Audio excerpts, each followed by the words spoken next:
Last summer, I took a trip to Africa with a company called Moondance, where I met 11 girls for the first time ever and spent 2 weeks in Africa with them. In the airport before our long flight, all the girls were trying to start conversation and understand who everyone was.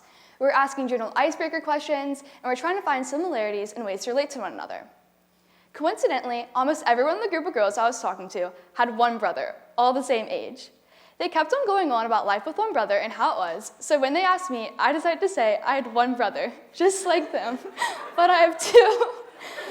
Now, I don't know what made me say this. A part of me just wanted to be the exact same as everyone else. All I wanted to do was fit in, and I thought everyone would like me more if I said that, which is not true. Reflecting back on the story, it was stupid that I even thought I had to say this. This is a form of antisocial lying. Antisocial lying is lying to benefit yourself, relying on both emotion and thinking. This can be due to be trying to protect yourself or for self-gain. An example of this is when you're told to clean your room and you say, you'll do it in an hour, or in this case, after my nap, when you know you're not going to do it. One small lie like this might seem harmless, but then you have to lie again to cover it, and then again, and before you know it, you build a whole false reality. Now, the point of this is not to show that I'm a liar, but to show that we are all liars. Lying is a fundamental part of our human behavior and social interaction. When we're little, we use lying to avoid simple punishments, but as we grow up, we use lying to shield ourselves from consequences in professional and personal environments and seek acceptance of others. Our generation specifically has a lying issue. Each person antisocially lies 1,460 times per year on average. That is 4 to 6 times a day, which is a lot. Our society makes it easier to lie, though, especially with advertisements and social media. Deception is used in these spaces to persuade and manipulate consumers for profit and self-gain. Companies commit large or small-scale false advertisements all the time. A common small-scale false advertisement that we see is when fast food companies advertise their food to look like this, when in reality it looks like this. A very big difference. Now, small-scale false advertisements are easier to get through since there is usually a legal gray area. Large-scale false advertisements are committed all the time too, though. And the issue is, it is banned, but companies still do it. Red Bull, for example, got caught falsely advertising their energy drink, claiming that it enhanced sports performance and reaction time, even though they never actually had studies to do this. L'Oreal did the same thing, claiming all their products were clinically proven when they were actually never clinically proven. These companies, along with many more, use false advertisements to manipulate consumers. The results? More sales, but also legal consequences when the truth surfaced.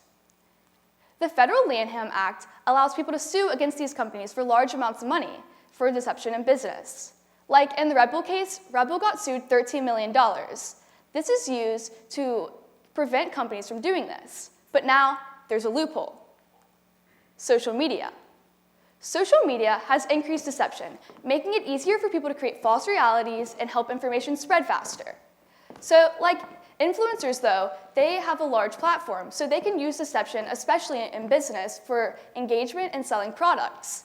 Michaela, who's a makeup influencer I follow, was recently caught falsely advertising L'Oreal's telescopic mascara to her 16 million followers.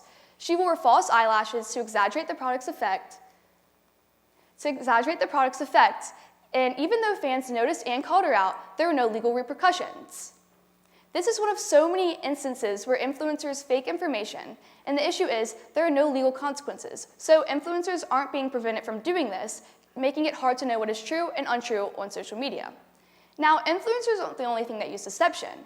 The news through social media is full of misinformation, and the issue is 8 out of 10 Americans rely on the news through social media. Social media has been found to spread fake information 6 times as fast as real information.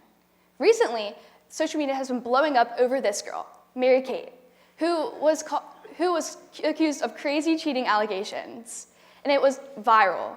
Barstool and ESPN were 2 of many online news sources to report this, and it didn't just make her look bad, but it also made Ole Miss, the school she attends, look bad. But it turned out that a cyberbully was using AI to fake information for this. So if fake information about this spreads fast, imagine fake news about anything. If we keep normalizing deception, we risk a culture of distrust. Corporations, influencers, and even social media lie to us. But what if they didn't? Well, change starts with awareness, and awareness starts with us. To prevent kids from lying, we see popular fables, TV shows, and books teaching kids lying is bad. One of the most popular stories that almost all of us know is The Boy Who Cried Wolf, where a boy lies 3 times about seeing a wolf, and the 4th time, when there's actually a wolf, no one believes him. Pinocchio is also another example of a story showing the consequences of lying by showing how his nose grew, making kids, including me, think their nose will grow when they lie. There are countless TV shows ranging from all ages teaching kids how lying is bad, but we never actually see changes in the amount of times we lie, even as we grow into adults. But is all lying even bad? No, it isn't. This brings up the second type of lying, prosocial lying. An example of this is when you open up a gift from a parent, friend, or relative that is not your style, like this gift I got for Christmas last year for my parents. Even though it isn't our style, we don't make a face and we don't say we don't like it. We act like you love it. Even though these love fingerless gloves and hat were not my style, my mom didn't know till today I didn't like it, I guess. Sorry, Mom. If roles were reversed, though, and I spent time buying or making a gift for someone, I don't want the receiver to say they don't like it. I don't think any of us do. Prosocial lying is lying when you avoid hurting other people's feelings, prevent awkwardness, or keep interactions smooth.